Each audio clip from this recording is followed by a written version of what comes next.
आतापर्यंत आपण वसंत बापटांच्या 2 कविता पाहिलेल्या आहेत. पहिली कविता भूंकर आणि दुसरी कविता जपावयाला शिकली होतीस. या दोन्ही कवितेमध्ये आपल्याला एक प्रकारच्या नाट्यात्मकतेचा प्रत्यय हा येतो. यानंतर जी तिसरी कविता आहे, ही तिसरी कविता आज अचानक ही त्यांची तिसरी कविता आहे.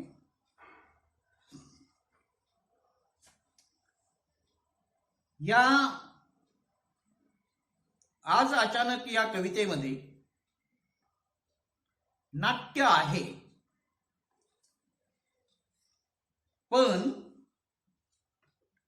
ह्या नाट्याला शाहिरी रंग आणि शाहिरी ढंग आहे. ज्याप्रमाणे प्रेमात पडल्याशिवाय जसं प्रेमपत्र लिहिता येत नाही, त्याप्रमाणेच कुणामधलं काहीतरी भावल्याशिवाय त्या व्यक्तीवर कविताही करता येत नाही. म्हणजे एखाद्या प्रियकराला एखादी प्रेयसी भावली तरच तो तिच्यावरती कविता करतो, किंवा एखाद्या प्रेयसीला प्रियकर भावला तरच ती त्याच्यावरती कविता करते. अन्यथा तो किंवा ती त्याच्यावर किंवा तिच्यावर कविता करू शकत नाही, किंवा तो किंवा ती एकमेकांना प्रेमपत्र सुद्धा लिहू शकत नाही. आज अचानक या कवितेत देखील टी.एस. एलियटच्या म्हणण्याप्रमाणे कवीचा पहिला आवाज म्हणजे कोणाशीही न बोलणारा पण स्वतःशीच बोलणारा पहिला आवाज ऐकायला येतो. कवी इथं जणू काही स्वतःशीच बोलतो आहे, पण स्वतःशी बोलताना स्वतःविषयी कमी आणि तिच्याविषयी अधिक बोलतो आहे. तो तिला म्हणतो की नवती लिहिली तुझवर कविता, आजवर मी तुझ्यावर कविता लिहिली नव्हती, कारण तुझ्यावर कविता लिहावी असं तुझ्यातलं मला काही भावलंच नव्हतं. तुझ्यावर कविता लिहावी असं तुझ्यात काही मला दिसलंच नव्हतं. नवती लिहिली तुझवर कविता, आजही नसती लिहिली. नवतो कधी लिहिणार परंतु आज अचानक, आज अचानक, आज अचानक. ही ती म्हणजे त्याची शेजीबाई, म्हणजे शेजारी नाही. ती त्याची शेजारी नाही, म्हणजे तो तिचा शेजारी आहे. तो तिच्या संबंधीचे मनोगत व्यक्त करताना म्हणतो की आजवर मी तुझ्यावर कधीच कविता लिहिली नव्हती, लिहावी असं काही घडलंही नव्हतं. पण आज अचानक काहीतरी असं घडलं की त्यामुळं मी तुझ्यावर कविता लिहून गेलो. तुझ्यावर कविता लिहावी असं मला वाटलं, म्हणूनच मी तुझ्यावर कविता लिहिली.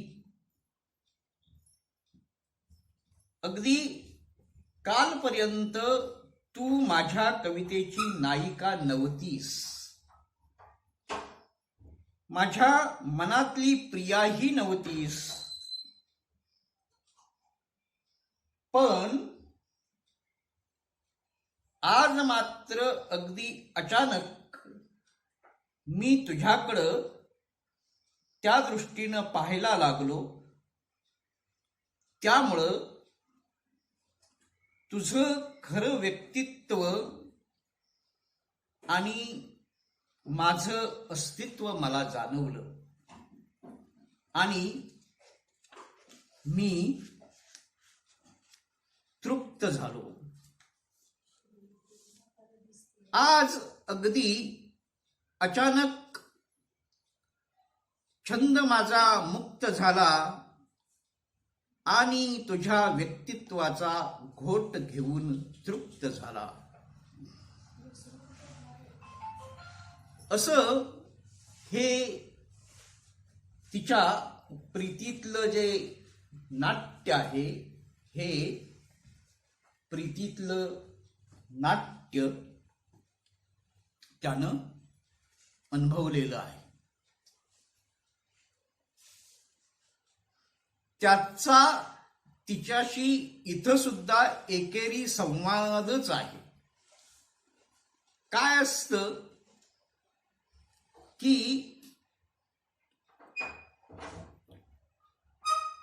शेवटी असं आहे ते म्हणजे एखाद्या व्यक्तीला एखादी व्यक्ती जेव्हा भावते किंवा आवडते तेव्हा तिच्यातलं तिला नेमकं काय भावलेलं असतं किंवा काय आवडलेलं असतं हे दुसऱ्याला अजिबात सांगता येत नाही. ते त्याचं त्यालाच माहिती असतं. आणि म्हणून बऱ्याच वेळा व्यवहारी माणसं प्रेमिकांना नावं ठेवतात आणि म्हणतात की असं काय त्या पोरीनं त्याच्यात बघितलं कोणास ठाऊक, किंवा असं काय त्या पोरानं तिच्यात बघितलं कोणास ठाऊक.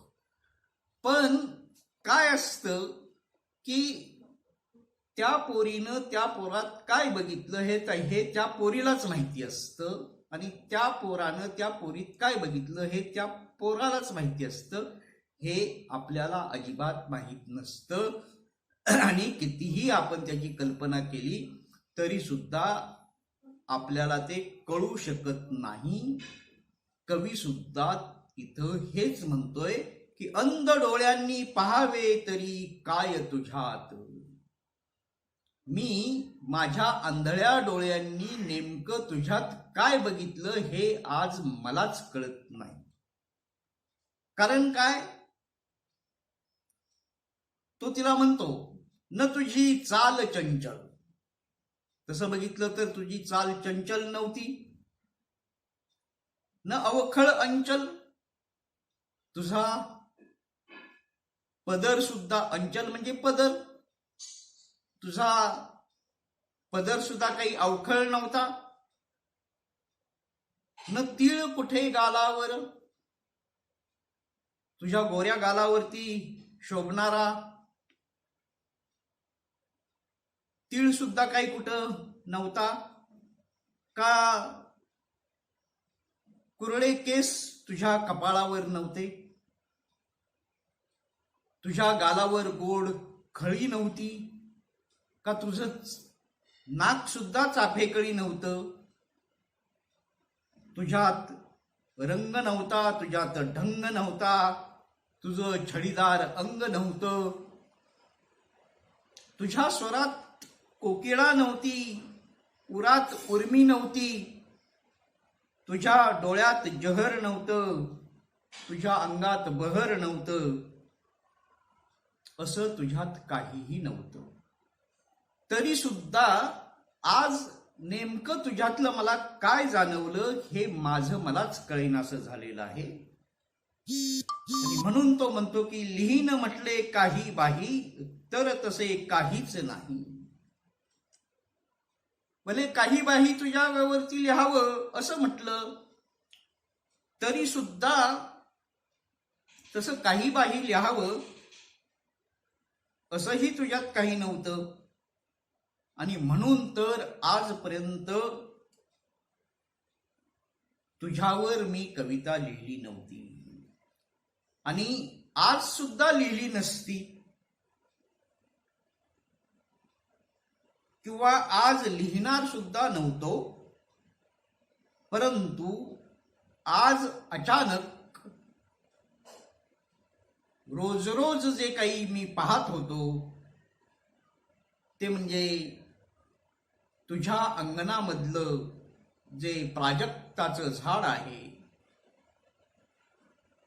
त्या प्राजक्ताच्या फुलांचा सडा माझ्या अंगणात पडलेला आहे. म्हणजे झाड तुझं आहे हे मान्य आहे, प्राजक्त तुझा आहे, पण त्या प्राजक्ताची फुलं मात्र माझ्या दारात का पडली? आणि त्यामुळं निश्चितपणे तुझं आणि माझं काहीतरी नातं आहे हे मला कळून चुकलं. म्हणूनच मी आज अचानकपणे काहीतरी तुझ्यावरती कविता लिहिली. यातूनच मला तुझ्यातला आणि माझ्यातला जो एक संबंध आहे, हा तुझ्यातला आणि माझ्यातला संबंध कळून चुकला. म्हणून आज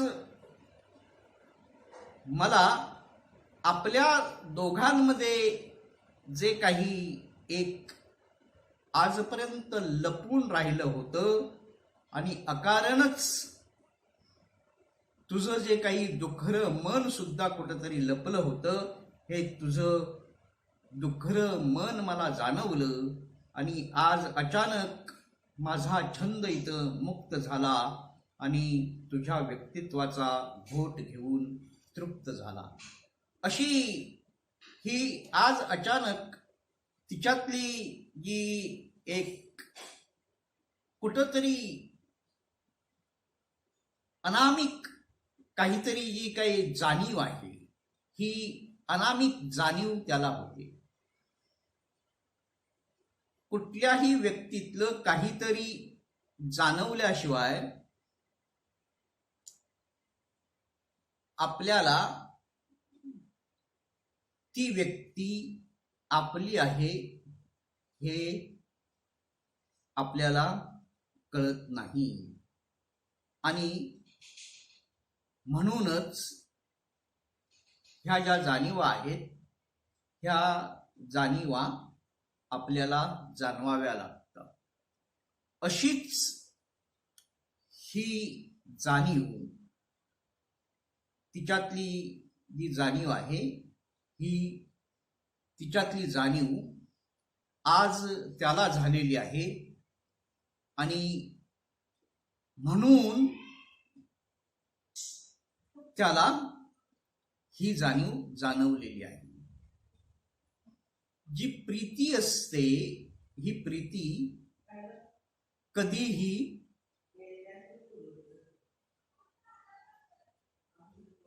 एका भेटीमध्ये किंवा पहिल्या भेटीमध्ये होत नसते.